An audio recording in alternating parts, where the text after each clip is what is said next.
Welcome back to Twin Cities Live at 4. Everybody's favorite friendly neighborhood Spider-Man is back in theaters. This time, will the Wall Crawler's adventure take him everywhere? Yes, takes him all the way to Europe. But is it worth your trip to your local theater? Here to tell us from Paul's Trip to the Movies, it's Paul McGuire Grimes. Paul, it's good to see you. It's great to be back here. Nice to have you here. This starring Tom Holland. Yes, back again as Spider-Man. Ooh, Taylor Swift's ex-boyfriend. Nope.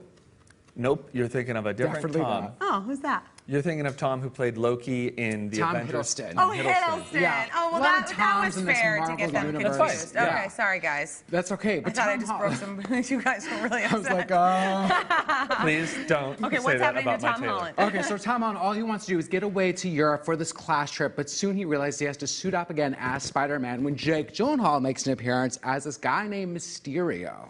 Okay, I suppose a good question here, especially after Avengers Endgame. You could get to a point of Marvel fatigue, right? Doesn't it feel like kind of Right. like a story ended here, but now more are coming? Even more coming, but I didn't feel fatigue at all. I mean, we're seeing the effects of what happened at the Avengers Endgame, and this really kind of kickstarts how this one gets into play. But this has such a fun, lively high school spirit to it, and Tom Holland, in my opinion, is the best Spider-Man really? today. You should date Taylor Swift then. The matchmaker, maybe. I don't think so. But he is so charming, so innocent, and he has a really good romance here with MJ, played by Zendaya. And Jake Gyllenhaal is a fantastic addition to the Marvel Cinematic Universe. You don't really know what's happening with Is this Jake character. Gyllenhaal, don't mean to get too nerdy here, but is he kind of Loki-esque in that he's a funny bad guy? He feels like he would be a funny bad guy in this. He's not necessarily funny. You just don't know where, is he a good guy? Is he a bad guy? What is his ultimate motivation here? And there's a lot of topical themes in this movie, you know, about social outrage and social media and fake news. It's like Marvel kind of slipped in some real things without being overly there. How many ticket stubs? I'm leaving it 4 out of 5 ticket stubs. It's really accessible for all audiences, all ages. Even if you've never seen a Marvel movie, you can really go into this one and really enjoy it. Okay, that's great. Let's talk about Stuber. What's this? Okay, so get this. The title is named after an Uber driver named Stu Uber. And Dave Bautista plays this cop who's on the who's looking for this drug lord.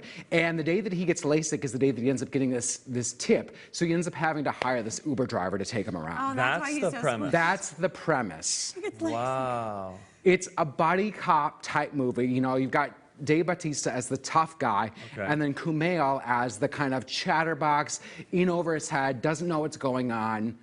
A lot of people You don't seem like you like it. I thought it was terrible.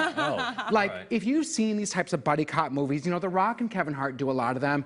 If you've seen one, you've seen them all. There's nothing new with this. There's a twist that you can see coming a mile away.